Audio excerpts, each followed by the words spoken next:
Passion for Youth Ministry. Passion for Youth Ministry.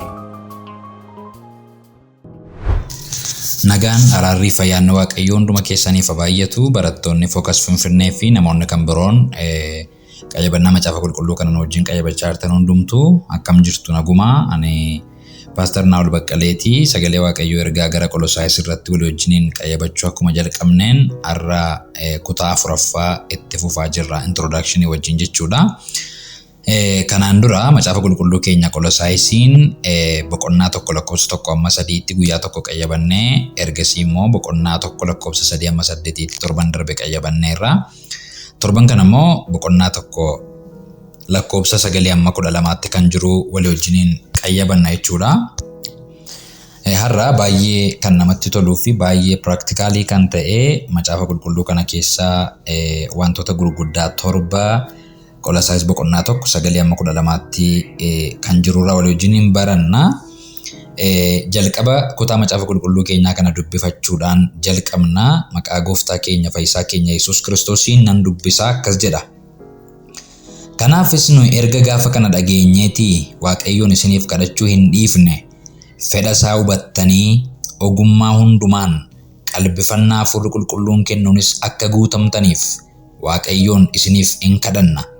Jireenya gooftaadhaaf ta'u jiraachuu, yeroo hundumaa waan isatti tolu gochuu, hojii gaarii ta'e hundumaatti ija godhachuu, waaqayyoon beekuttis guddachuu akka dandeessaniif kadhachuu keenya.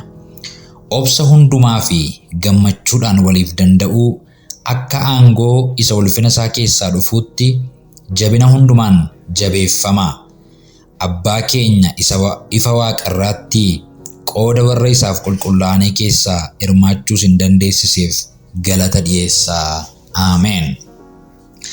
Har'a mata duree itti laachuun yoo barbaachise Qolosaayis boqonnaa 1 9 amma 12tti jireenya gooftaadhaaf ta'u jiraachuu kan jedhuun yaada isaa samaraayizii gochuu dandeenya. Walumaa galatti lakkoofsonni 9 amma 12tti jiran kun arfan jireenya gooftaadhaaf ta'u akkamitti jiraachuu dandeenya kan jedhuufitu furtuu tokko nuu laatu. Furtuu guddaan nuun kutaa kana keessatti arginu kadhannaa akka inni ta'etu ilaalla. Keessumatti lakkoofsa 9 gaafa dubbifattan waaqayyoon isiniif kadhachuu hin dhiifne jedheetu waan lakkoofsa 1 amma 8tti ta'aa ture kana hundumaatiif kana dhageenyee informationii keessan gaafa Ephaafiraas irraa arganne ergasii waa'ee keessaniif waaqayyoon kadhachuu addaan hin kunne jedheetu waa'ee kadhataa dubbata. Lakkoofsota kana arfan keessatti egaa wanti barreeffame maal isiniif kadhannaa kan jedhuufitu waan gurguddaa 7 kutaa kana keessatti ajandaa Phaawulos faa warra Qolosaayisiif kadhatan maal akka isaan ta'aniif jireenya gooftaadhaaf ta'u jiraachuu akka isaan danda'aniif waan gurguddaa waan baay'ee barbaachisaaf murteessaa 7 mata duree kadhannaa gurguddaa arganna jechuudha. Inni tokkoffaan wantoota gurguddaa 7 kutaa kana keessatti Phaawulos faa warra Qolosaayisiif kadhatan inni jalqabaa maal inni jettanii gaafa ilaaltan beekumsa fedha waaqayyoo qabaachuudha. Waaqayyoof galanni guddaan haa ta'u. Fedha isaa hubattanii jedha. Beekumsa fedha waaqayyoo qabaachuu yookaan fedha waaqayyoo beekuu isa jedhutu ajandaa gurguddaa 7 Phaawulos faa waldaa kanaaf kadhatanidha. Beekumsa fedha waaqayyoo kana eessaa argannaa isa jedhus waan isin dhibu kutaadhuma kana keessatti waan caqase qaba. Phaawulos fedha waaqayyoo beekuun ni jedhu kuni baay'ee mata duree guddaaf baay'ee barbaachisaa ta'e namoonni hundumtuuyyuu jireenya keenya keessatti hubachuu qabnudha.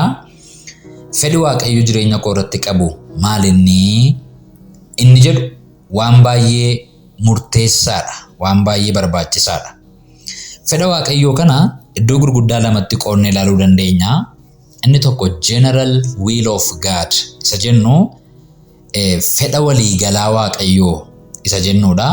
Inni kan biraan immoo specific will of God inni jennu immoo jira. fedha waaqayyoo isa murtaa'aa inni jennu immoo jira jechuudha. Fakkeenyaaf macaafa qulqulluu keenya keessaa general wiilii waaqayyoo argachuu dandeenya.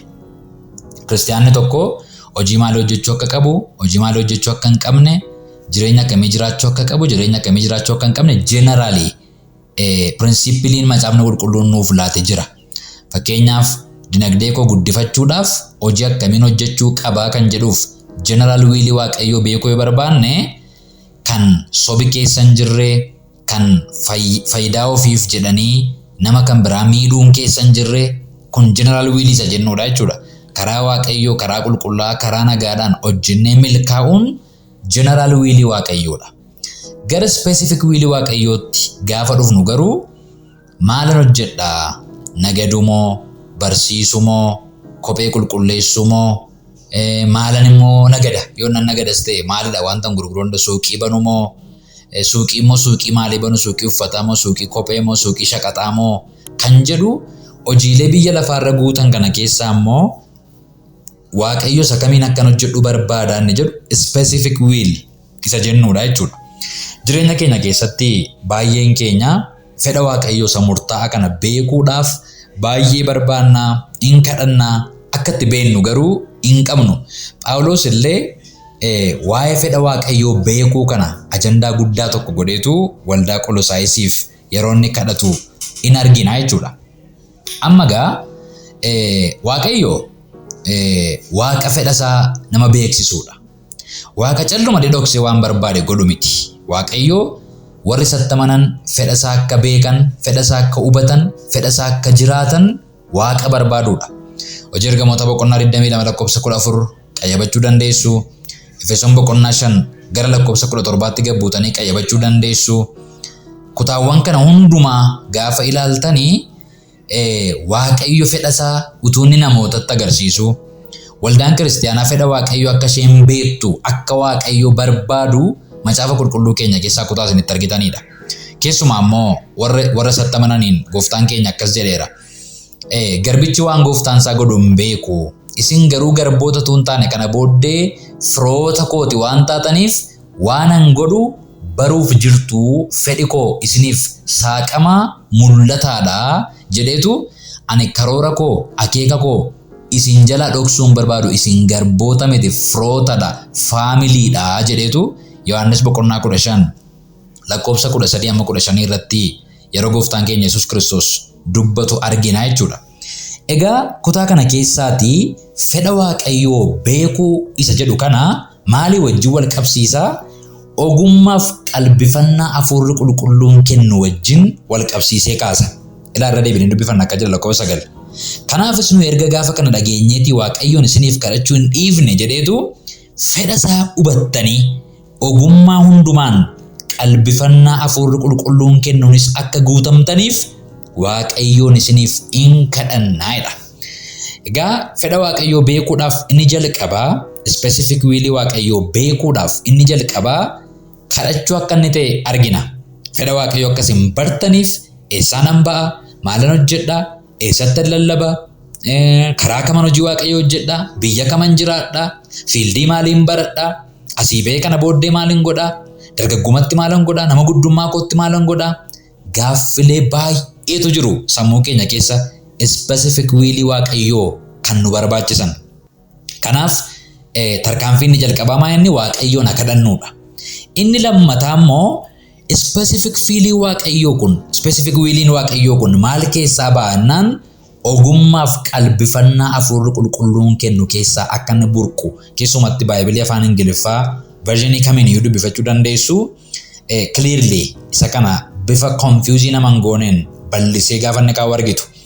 Ogummaaf qalbifannaa hafuurri qulqulluun kennu keessaanitu yaada waaqayyoo, fedha waaqayyoo barachuu, hubachuu dandeenya kan jedhutu erga akkasii nu dabarsaa jechuudha. Macaafa qulqulluu keenya keessaa gaa fakkeenyaaf Roomee boqonnaa 12 lakkoofsa 2 gaafa dubbifattanii fedha waaqayyoo akkasin beektaniif jedheetu fedhuma waaqayyoo kana immoo iddoo gurguddaa 3tti qoodee yeroo Phaawulos ibsuu argitu. Roomee boqonnaa 12 lakkoofsa 2 baay'een jaalladha akkas jedha. fakkeenya jireenya bara isa darbu kanaa duukaan bu'inaa jedhetu jaalalli waaqayyoodha. Jaalalli waaqayyoo isa jedhu kana Baayibiliin Ingiliffaasaa fedhi waaqayyoo jedha. Jaalalli waaqayyoo yookaan fedhi waaqayyoo isa kam akka ta'e gargar baasuudhaaf yaada garaa keessanii haareeffachuudhaan of diddiira. Amma Roomee 12 irratti immoo maal jechaa jira? Waaqayyoo specific will isaa dirqama karaa raajii isinitti dubbachuu hin qabu. Namni harka mataa keessan irra kaa'ee ilaati suuqii bane malee hojii akkasiin hojjetin isiniin jechuu hin barbaachisuudha.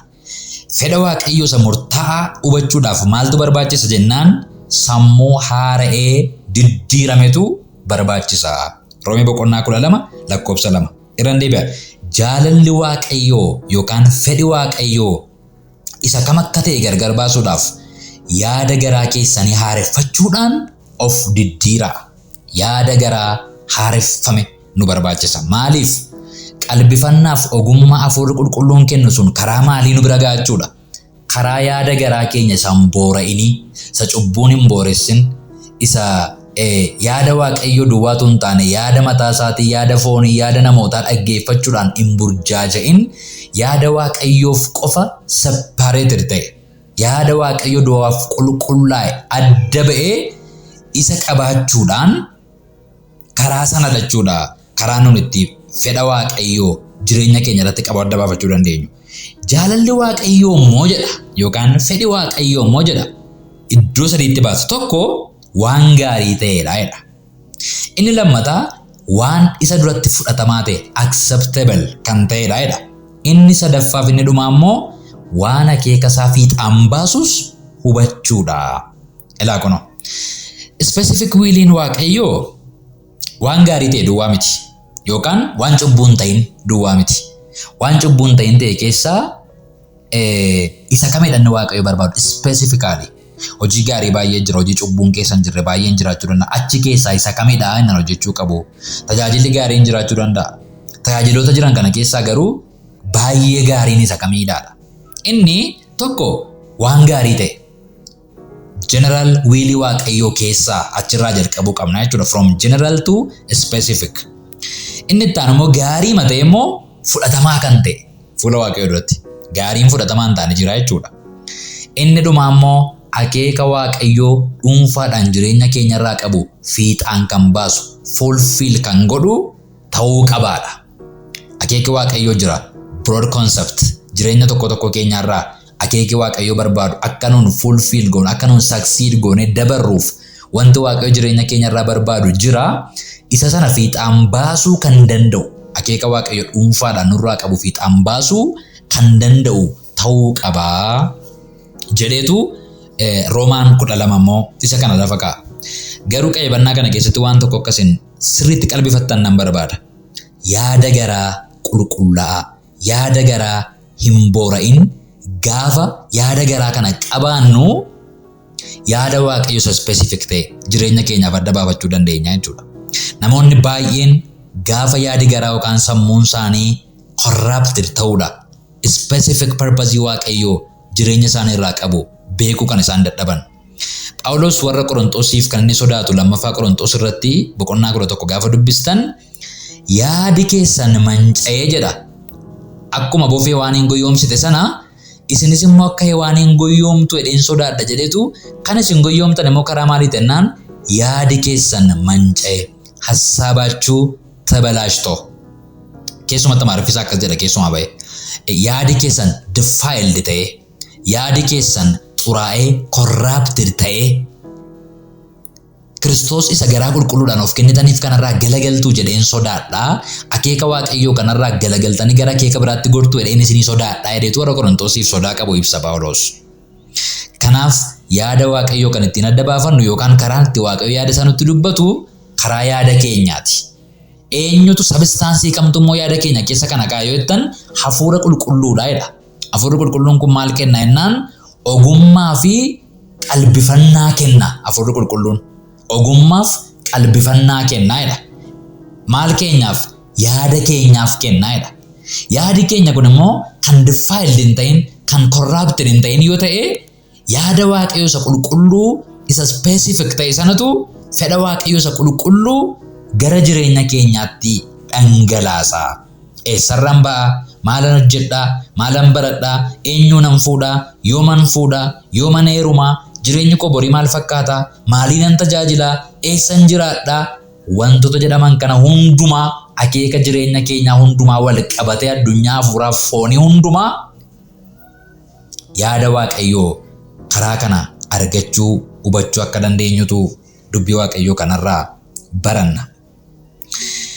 Pointiin lammaffaan mata duree kadhataa guddaa kutaa kana keessatti arginu maal jettan lakkoofsa 10 irraati. Jalqabamaa inni jennee beekumsa fedha waaqayyoo qabaachuu isa jedhudha. Yeroo qayyabattan kana elaborate gochuu dandeessu. Mata dureen kadhataan lammaffaan jireenya gooftaadhaaf ta'u akka jiraataniif isaanii kadhata. Lakkoofsa 10 irraa akka jedha. Jireenya gooftaadhaaf ta'u jiraachuu jedha. Waan kana isiniif kadhachuun dhaabne erga gaafa waa'ee keessan dhageenyeeti. Tokko beekumsa fedha waaqayyoo akkasiin qabaattan. Lama jireenya gooftaadhaaf ta'u akkasiin jiraattan. Lakkoofsa 2 irraa isa kan argannaa jechuudha. Jireenyi gooftaadhaaf ta'u jireenya akkamiiti jettanii gaafa ilaaltanii kun waa'ee practical obedience kan dubbatudha.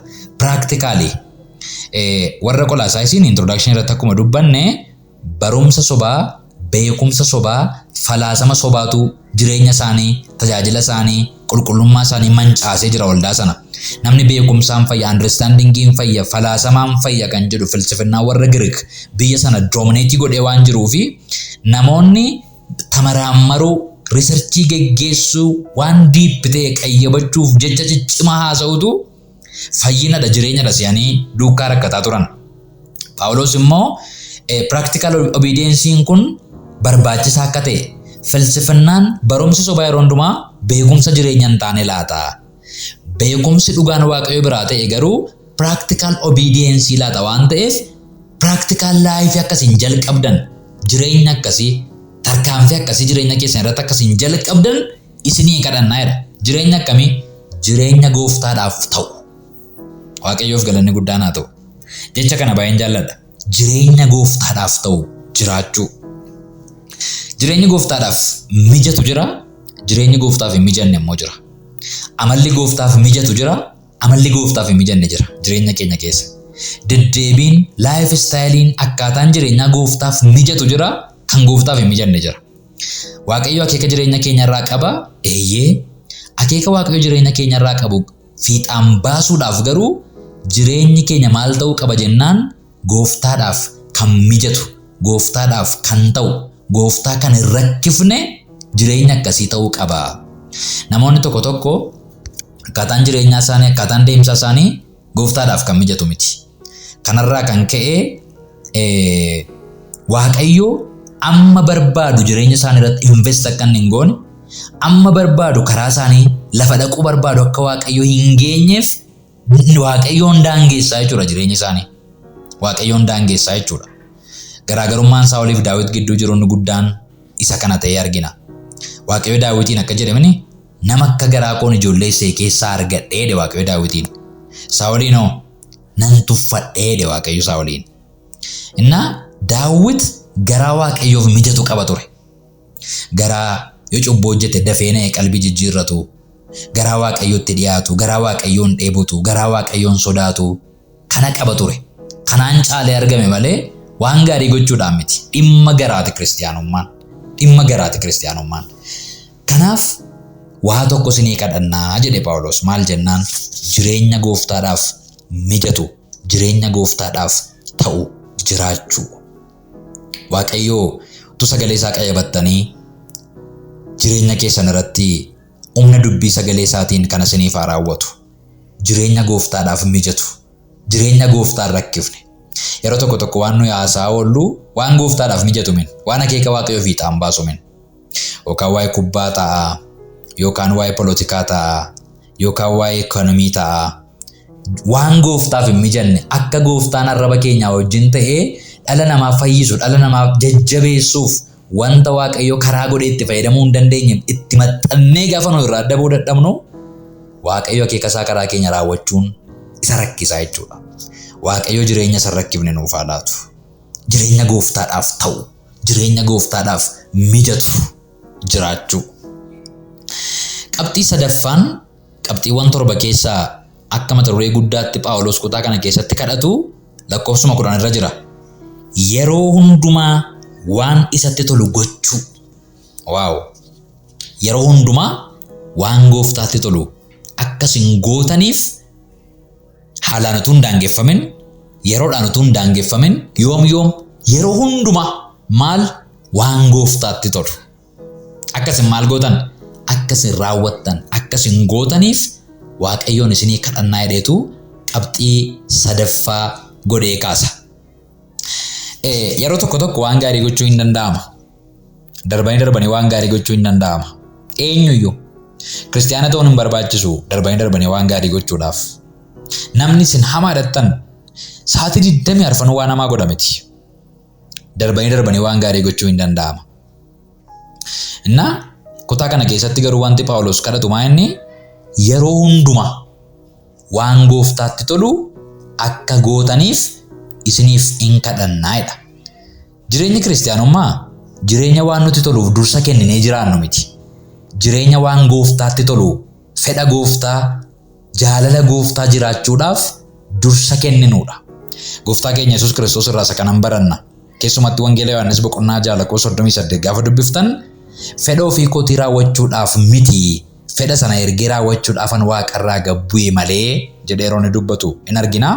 Gooftaan keenya Yesuus Kiristoos biyya lafaarra gaafa jiraate fedha abbaa isaatii raawwachuudhaaf dursa laate. Fedha abbaa isaatii yeroo hundumaa waan abbaa isaatti tolu gochuudhaafitu dursa laate. Yohaannis boqonnaa 17 irrattis kanuma dubbate. Abbaan yeroo hundumaa abbaan na jaallata, sababi isaa immoo ani yeroo hundumaa waan isatti tolu hin godhaa jedhee yeroo inni dubbatu argina.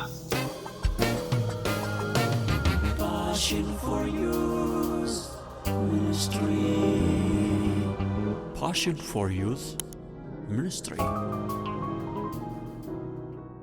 Na nunis food step gooftaa keenya hordofuudhaan jireenya yeroo hundumaa willfully isaaf submitted ta'e, jaalala isaaf kan bitame jireenya akkasii akka nuun jiraannu. Even gooftaa Yesuus Kiristoos gaafa fannifame illee keessa ba'ee yaa abbaa yoo hin danda'ama ta'e xoofoo dhiphinaa kana narra dabarsidee kadhateetu garuu akka jaalala kootii miti akka jaalala keetii haa ta'u malee. Waaqayyo kanaan nu haa eebbisu. Akka jaalala kootii miti akka jaalala keetii haa ta'u malee jedhaan Maatewos 26:39 irraa kanan arganna. Gooftaan Yesuus Kiristoos fedha abbaa, jaalala abbaa isaaf dursa laachaa, priority laachaa akka inni ture walii wajjiniin baranna. Phaawulosis waldaa Qolossaayis kanaaf isa kan akkasiin shaakaltan akkasiin jiraattaniif yeroo hundumaa waa'ee gammachuu keessanii anaan na tamacheera, anaan na mijateera tuun taane gooftaatti toleera. Haasaan koo gooftaatti toleera. Deddeebiin koo gooftaatti toleera. Murtoon ana murteesse kun gooftaatti toleera. Yaadaa jiru kun gooftaatti toleera. Jaalala gooftaatiif dursa laachuu, raawwachuu yoom yeroo hundumaa. Haala mijanne keessatti. Nurratti yoo riskii qabaate illee gooftaan ikkoo akka jaalala kootii miti akka jaalala kee haa ta'u malee gaafa jedhee riskii qaba bara. Du'uu qaba, dhiphachuu qaba, reebamuu qaba, fannoo guddaa baachuu qaba. Ani riskii sana hundumaa fudhadhee sitti tola taanaan jaalala kee raawwachuun barbaada. Waaqayyo jaalala isaa akka raawwannuuf ayyaana isaa nuuf baay'isu. Kana kadhachaa akkasiin qayyabattan barbaada. Warri sagaleen kun isin qaqqabaa jiru hundumtu jaalala Waaqayyoo raawwachaa jiraachuu, fedha Waaqayyoo raawwachaa jiraachuu yoom yeroo hundumaa yeroo inni riskii qabullee fedha Waaqayyoo raawwanne jireenya keenya hin miidha yoo ta'ellee, foon keenya hin miidha yoo ta'ellee yeroo hundumaa waan gooftaatti tolu akka gootaniif. Boloota koo jireenya kiristaanummaa bara kanaa maaltu daayirekshinii gadhiise yoo jettan waan nutti tolu barbaaduudha. Waan gooftaatti tolu dhiifne. Waan nutti tolu, waan gaa'ela keenyaaf tolu, waan daa'ima keenyaaf tolu, waan ekonomii keenyaaf tolu, waan fayyummaa keenyaaf tolu, waan riskii hin qabne filachuu nutti fakkaateeti. Bara kana keessa kiristaanummaan waan namatti tolu barbaaduu mini waan gooftaatti tolu barbaaduudha. Waan namatti toluuf dursa laachuu mini waan gooftaatti toluuf dursa laachuudha. Waan namatti tolu raawwachuu miti waan gooftaatti tolu raawwachuudha. Waaqayyo ayyaana isaa hunduma keenyaaf abaayisu. Inni afuraffaan isin kutaa kana keessatti argitan lakkoofsuma 10 irra jira. Hojii gaarii ta'e hundumaatti ija godhachuu kanan isiniif kadhadha jedhe Phaawulos. Hojii gaarii ta'e hundumaatti akkasin ija godhattan lakkoofsuma 10 irraa isa kanas in argan. Kuni kallattii hundumaan ija Waaqayyo barbaadu naqachuu yaada of keessaa qaba. Dinagdeedhaan haa ta'u, siyaasaan haa ta'u, barnootaan haa ta'u, daldalaan haa ta'u, yaadaan haa ta'u, akka maatiitti haa ta'u, waan hojjennu hundumaa keessatti ija gaarii Waaqayyo barbaadu naqachuu isa jennudha. Kennuutti haa ta'u, beekumsatti haa ta'u, xiinsammuutti haa ta'u, karaadhuma hundumaa Waaqayyoon garaa ciibsuu ija gaarii isa Waaqayyo barbaadu naqachuu. Hojii gaarii ta'e hundumaatti ija naqachuudha. Holistic kan ta'edha jechuudha inni kun. Kiristaanummaan waldaatti duwwaa dhufne waan nuun raawwannee deemnu wayii miti. Waldaatti dhufne waan tokko contribute goonee performaansii gaarii wayii argisiifnee kan nuun baanu miti. Yeroo gabbaanus iddoo hojii keenyaatti, iddoo barumsaa keenyaatti, maatii keenya gidduutti waanuma gaarii ta'e hundumaatti ija naqachuu. Hawaasummaatti ija naqachuu. Jireenya kiristaanummaa keenyaa bakka waan hafuuraa duwwaadhannee jireenya hawaasummaa puur ta'e qabaachuu hin qabnu. Dinagdeedhaan karaa kamiin iyyuu waanuma gaarii ta'e hundumaatti maal gochuu? Ija naqachuu. Kanallee isiniif kadhannaa. Holistic development. Purificationii iddoo hundumaatti hojjetu bakkaan hin daangoofne. Barnoota keessatti qulqullummaa, hojii keessatti qulqullummaa, maatii gidduutti qulqullummaa, waldaa duwwaatti min, waan hafuuraa duwwaatti min, waan kam keessattiyyuu ija gaarii naqachuu, ija Waaqayyoo naqachuu, pirinsipilii Waaqayyoon jiraachuu, sarkilii Waaqayyoo irra deddeebuu, pazii Waaqayyoo irra tarkaanfachuu, achirra deemuu kan jedhu kiristaanummaan ammam holistikii akka ta'e kutaa nuun keessatti arginudha. Isa kana isin bal'istanii ilaaluu dandeessu yeroo koo wajjin deemuudhaaf ani kana caalaa laaboreet gochuu hin danda'u. Inni shanaffaaf inni baay'ee barbaachisaan Waaqayyoon beekuutti akka guddattaniif isinii kadhannaadha. Amma ammaatti mata duree kadhannaan liistaa out gochaa jira. Kutaa kana keessa mata duree kadhannaa gurguddaa 7 Phaawulos warra Qolosaayiisiif kadhatu ilaalaa jirra. Tokko amma 4 ilaallee shanaffaan Waaqayyoon beekuutti akka guddattaniif jedha. Waaqayyoon beekuun hin danda'amattanii yaaddu?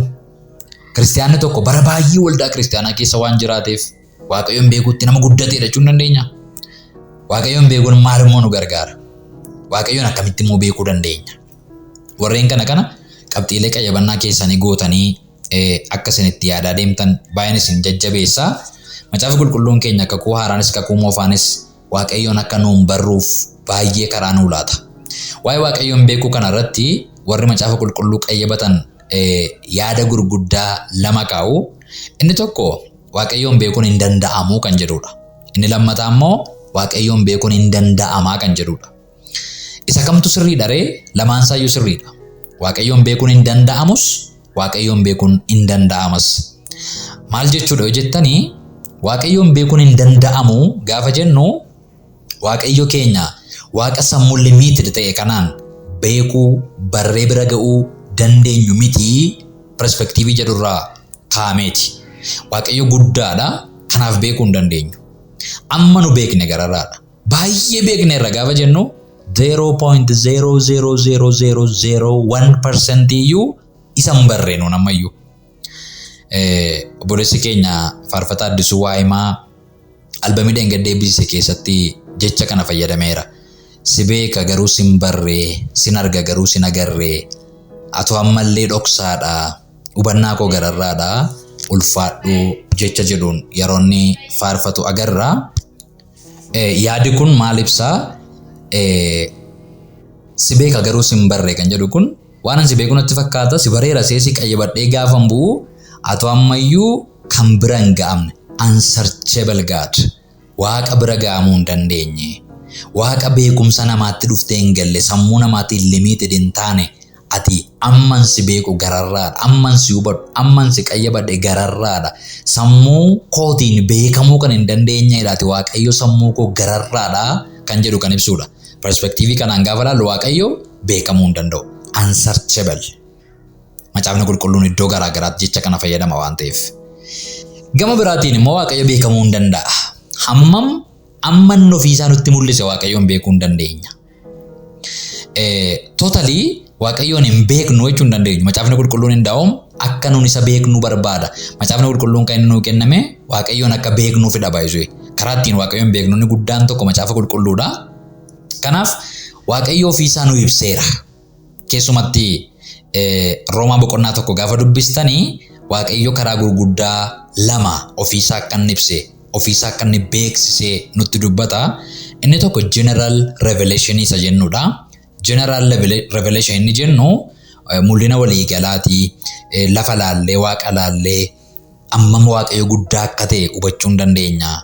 Ganama laallee, galgala laallee, Waaqayyo sa'aatii kana ammam akka ol jijjiirsisu, jiraachuu Waaqayyo, guddummaa Waaqayyo hubachuu karaa ittiin dandeenyuun Waaqayyo ofiisaa mul'iseera jedha. Boqonnaa tokkorraa. General revelation isa jennu kanaani namoonni Waaqayyoon hubachuu hin barbaanne, fedhan qabaanne gaafa isaan akkas godhan immoo karaa ilma isaa Yesuus Kiristoosiin ofiisaa mul'isuudhaaf Waaqayyo abbaan ilma isaa nuuf erge. Kanaafidha Yohaannis ergaa isaa keessatti gaafa dubbatu homti nuti akka Waaqayyo hin argine ilma tokkicha abbaa bira turetu dhufee waa'ee isaa tarrakeedha. In seenessee jedha, in odeesse, in beeksiseedha. Hojiin Yesuus Kiristoos, rooliin Yesuus Kiristoos inni guddaan tokko Waaqayyoon mul'isuudha. Waaqayyoon astawaawaquudha. Biyya lafaa irratti Waaqayyoon beeksisuudha. Akkas taanaan Waaqayyo beekamuu hin danda'a jechuudha. Karaa kamiin? Karaa Yesuus Kiristoosiin. Hamman ofiisaa nutti mul'ise. Ilaa warra murteessoodha. Karaa kamiin? Karaa Yesuus Kiristoosiin Waaqayyoon beekuu dandeenya. Hamman nu iyyame, hamman ofiisaa nu ibse, hamman ofiisaa riviiluu godhe. Phexrosin ilaaluu dandeessu. Phexros namoonni maallaan jedhu gooftaan jennaan Phaawulos Eliyaas raajota keessaa tokko maal jedhanii isaan maqaa dhoofnaan Yohaannis Cuuphaa jennaan isinoo maallaan jettu gaafa gooftaan jedhu warri kaan callisinaan Phexros ati masiidhaa jedhe. Ilma Waaqayyoo isa jiraataadha gaafa inni jedhu kan ammaa abbaa sitti mul'ise malee ati hin barreettiin jedhe Yesuus. Kun yaada foonii biraa mitiidha. Akkas jechuun maal jechuudha? Abbaan amma inni riviilsi godhe na bartee jechuusaati. Divine authority kan qabu kamiyyuu Waaqayyo abbaa ta'u, Waaqayyo ilma ta'u, Waaqayyo hafuura qulqulluu haa ta'u, revelationii Waaqayyoo malee, illuminationii Waaqayyoo malee nuu galuu hin danda'u. Yoo Waaqayyo ilma isaa nu ibse ilmi isaa nuu gala. Yoo ilmi isaa abbaa nu ibse abbaan nuu gala. Yoo hafuurri qulqulluun Yesuusiin nu ibse Yesuus nuu gala. Illuminationii barbaada, revelationii barbaada, malakoot inni jennu jechuudha. Kanaaf iyyuu konseptii gurguddaa lama isinitti agarsiise. Waaqayyo beekamuu hin danda'u. Maal jennaan? Inni beekumsa keenya, kappaasitii sammuu keenyaa gararraadha. Karaa biraa immoo Waaqayyo beekamuu hin danda'a.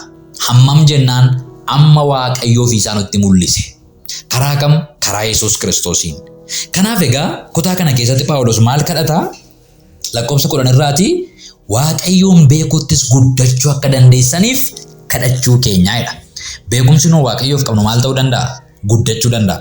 Kakuu moofaa keessaa keessumatti Hosee boqonnaa 6 lakkoofsa 3-4 gaafa dubbiftan sabi koo waan nan beekiniif balleeffamee na beekuu dadhabuutu saba koo balleessee jedhetu Waaqayyo saba sanaaf gadda saba Israa'eliif.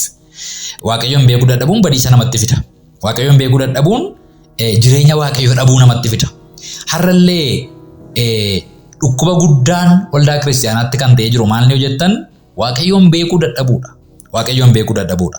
Gooftaa wajjin deemanis namoonni Waaqayyoon hin barre turan. Fakkeenyaaf Filiphisiin ilaaluu dandeessu. Wangeela Yohaannis boqonnaa 14:8-9 gaafa ilaaltan yaa gooftaa abbaa nu agarsiisi kanaa achi nu ga'aatii jedhetu Filiphos Yesuusiin gaafata. Yesuus immoo utuman yeroo dheeraa mana ga'u isin wajjin jiraadhu iyyuu nan beekne Filiphos jedhetu dinqisiifata jechuudha. Wallaaluma isaa dinqisiifata Yesuus Kiristoos Filiphosiin. Akkamitti nan barree garuu ati akkamitti abbaas hin barree? Yeroo mana na wajjin barattee moo? Waggaa 3 na wajjin deemtee moo? Na wajjin bultee kaatee yeroo hundumaa narraa barattee moo? Yesuusumarraa kallattiidhaan baratanii beekuu dhiisuu hin danda'ama. Maaliif jennaan Waaqayyoon beekuun revelationii barbaada. Illuminationii hafuura qulqulluu barbaada. Hafuurri qulqulluun yeroo sana akka ta'utti jireenya namoota sanaa hin taqoxaaxarre boqonnaa 2 hojii ergamootaa irratti ganaa dhufa waan ta'eef bartoonni warri kallattiidhaan Yesuus irraa baraa turan akka Filiphos faayyuu Waaqayyoon hin barre turan. Revelationii barbaada waan ta'eef. Kanaaf hedduma hafuurri qulqulluun dhufe immoo waldaa Qolosaayisiif maal kadhata gaa Phaawulos? waaqayyoon beekuutti akka isin guddattaniif isiniin kadhadhaa jedheetu waa'ee kanaa kadhata. Waaqayyoo ofii isaa nutti haa mul'isu. Qayyabannaa kana gara kadhataatti jijjiiraa akka isin deemtan nan barbaada. Piraaktisii gochaa akka isin deemtan nan barbaada. Waaqayyoon beekuutti akka isin guddattaniifan kadhadhaa'edha. Waan nama isinitti dubbadhu kana hundumaa mata duree kadhannaati isiniin jedheera. Phaawulos ajandaa isaa baafatee qabxii gurguddaa 7 irratti warra Qolosaayiisiif kadhachaa ture. Isa 5ffaan isinitti maayira. Isinis waan amman dubbadhu kana ajandaa keessan irratti barreeffattanii akkasin kanarratti waaqayyoon kadhattanii fedhachuudha kan qayyabachaa jirru malee jettanii akkasin beekumsa duwwaa ta'e akka darbuuf miti. Kutaa kana gaafa akkasitti qayyabannu. Kanaaf waaqayyoon beekuun maal barbaada jechuudha? Kadhannaa barbaada jechuudha. Waaqayyoon beekuun maal barbaada jechuudha? Kadhannaa barbaada jechuudha. Inni 6ffaan kadhannaa Phaawulos warra Qolosaayiisiif kadhatu boqonnaa 1 kanarraa arginu inni 6ffaan maa inni aangoo isa ulfina isaa keessaa dhufuun jabaattanii obsaaf gammachuudhaan akka guutamtaniif. Tarii paraphrase godheen dubbadhaan waan nama dubbadhu kana sababni isaa macaafa qulqulluu afaan garaagaraa waan an fayyadamuu fi bifa isinii galuun paraphrase godheen caqasa kana dubbadha. Aangoo isa ulfina isaa keessaa dhufuun jabaattanii obsaaf gammachuudhaan akka guutamtaniif jedha. Kutaa kana keessaa dhoksaa guddaa jira. Keessumatti qabxii 6ffaa kana sirriitti akka isin dhaggeeffattan nan barbaada. Garaagarummaan aangoo fi jabina gidduu jiru maal jettanii yaaddu? Might and power. Warra kana gidduu garaagarummaan jira. Aangoo fi jabina. Aangoo fi jabinni kun immoo maaliif nu gargaaraa kan jedhus immoo lakkoofsa 11 irraa arganna. Mee lakkoofsa 11 nan dubbisa. Obsa hundumaaf gammachuudhaan waliif danda'uuf akka aangoo isa ulfina isaa keessaa dhufuutti jabina hundumaan jabeeffamaa. Kun mata duree Phaawulos kadhatu 7 keessaa isa 6ffaadha. Waa'ee kanaa mee waa tokko isinii kaasuu yaada. Tarii yaada kana hubachuudhaa fi original manuscriptii isa jalqaba barreeffame irraa jechi jabina jennuuf aangoo jennu kun garaagarummaan isaa maalinni maal ibsaa kan jedhu jechoota 2 wal dorgomsiisee isinii kaasuun barbaada. Macaafa qulqulluu keessan gaafa qayyabattan word study'n iddoo guddaa qaba. Word study, cultural study, geographical study waan baay'ee qayyabachuu qabna. Gaafa macaafa qulqulluu qayyabannu bakka itti jechoonni baay'ee paaworii guddaa qaban afaan garaagaraatiin wal bira qabnee ilaallee qayyabachuu qabnu jira. Fakkeenyaaf jabina aangoo kan jedhaman kun afaan Giriikiidhaan maal jechuu turanii isa jedhuun waa tokko isinii tuttuquu yaada. Afaan Giriikiidhaan jabina yookaan power inni jennu kuni dunamis jedhama yookaan dunamei jedhama. Dunamis jabina power isa jennu jechuudha. Dunamis jechuun humna keessa namaatti kuufamee ta'u kuufama humnaa jechuudha. Inherent power. Inherent power. Humna keessa namaatti kuufamee jiru jechuudha. Dunamis, dunamei. Jabina, power inni jennu kun. Kiristiyaana tokko keessa gaa humna waaqayyootu jira. Kiristiyaanni bakka kuufama humna waaqayyooti. Humna waaqayyoo kun karaa hafuura qulqulluu keessa keenya akka inni jiru in hubanna. Macaafa keenya gaa dubbisu. Aangoo yookaan might inni jennu kun garuu afaan Giriikiidhaan kratos jedhama. Kratos inni silaa maal jennee dunamis jedhama. Maal jabina power inni jennu. Might aangoo inni jennu kun garuu kratos jedhama afaan Giriikiidhaan.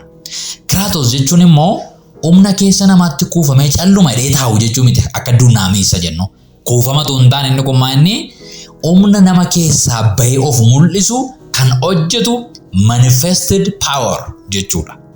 Keessa namaatii bahee kan of mul'isu kan hojjetu manifested power jechuu kan ibsuudha. Might inni jennu kun, kratos inni jennu kun.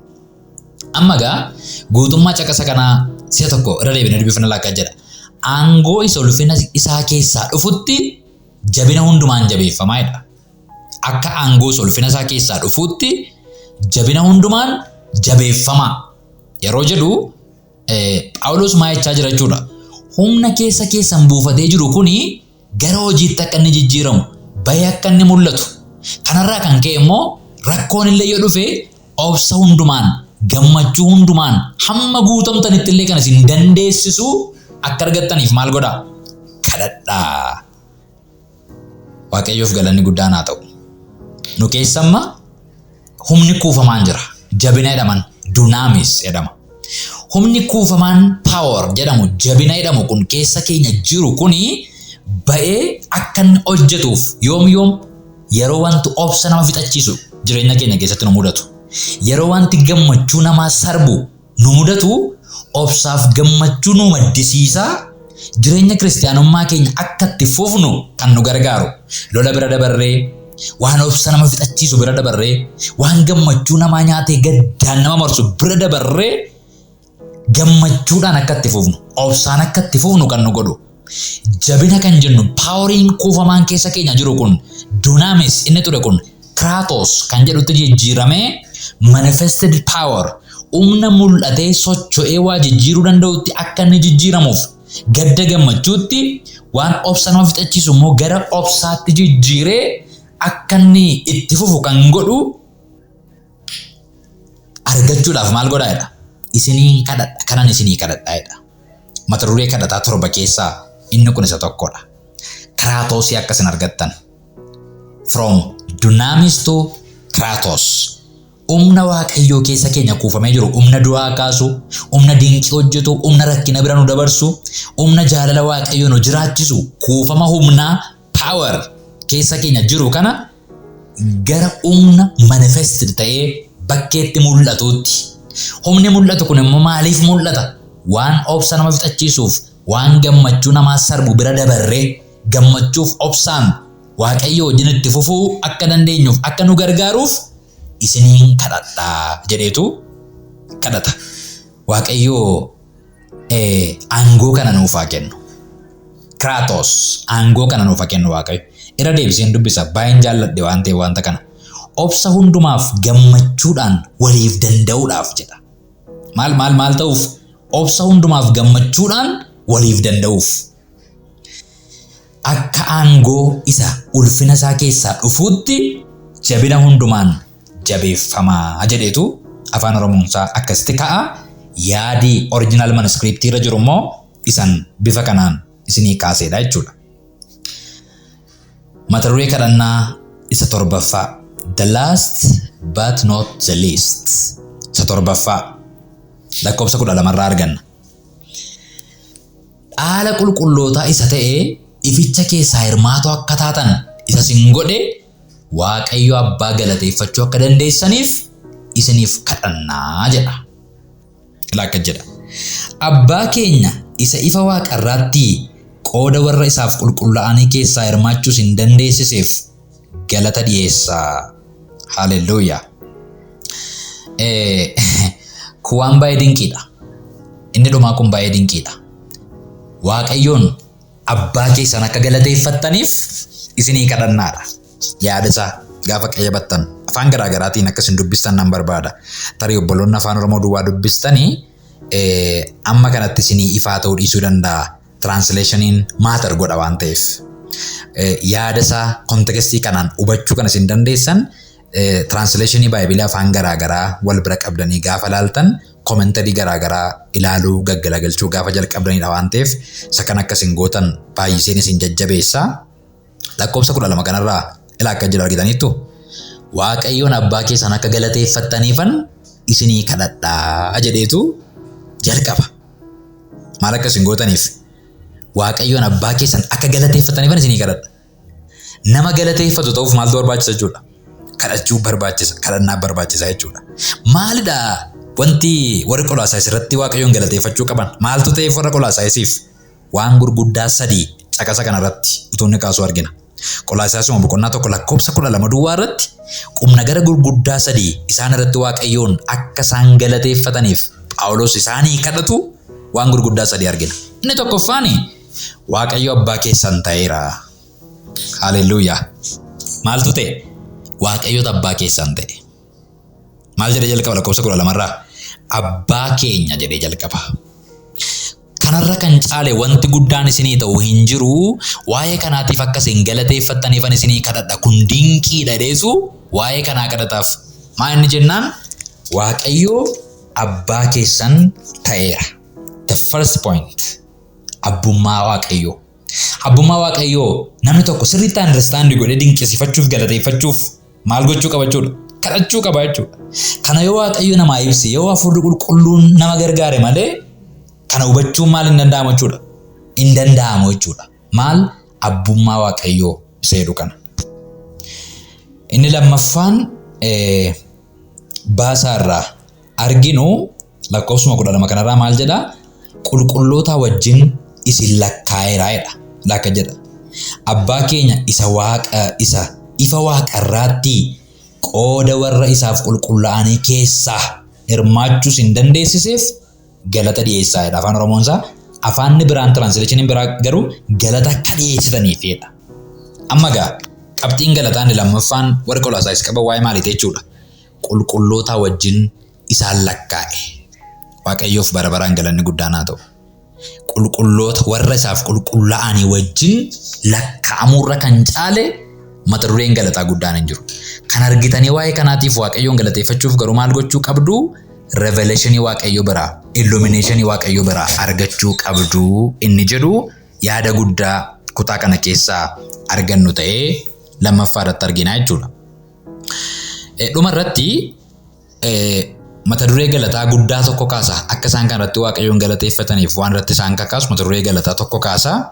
Inni immoo maal inni jennaan?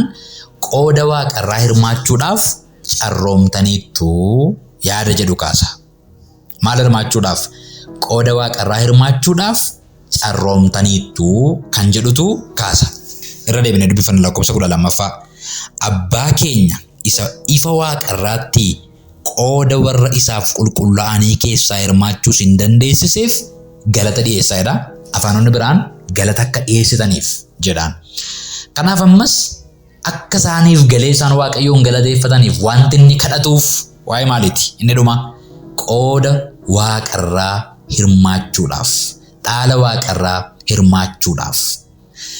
Waa'een qooda waaqarraa kan inni namaa galee mata duree kadhataa, mata duree galataa guddaa ta'uu danda'u yeroo maal ta'u jechuudha. Kana hubachuudhaaf illee Waaqayyoon gaafa kadhannu Hafuurri Qulqulluun kana gaafa nu ibsuudha jechuudha. Hafuurri Qulqulluun kana isiniif haa ibsu obboloota ko. Waan gurguddaa sadii. Waaqayyo abbaa keessan ta'eera, qulqulloota wajjin isin lakkaa'eera, qooda waaqarraa hirmaachuudhaaf carroomtaniittu. Kan akka isin galateeffattaniif garuu maaliin godhaa? Waaqayyoon isinii nan kadhadhaa kan jedhutu akkasitiin lafa kaa'a. Gooftaan bara keessan eebbisu yeroo taanuu kutaa taanuun wal agarraa eebbifama yeroo qayyabannaa gaarii isiniif haa ta'u.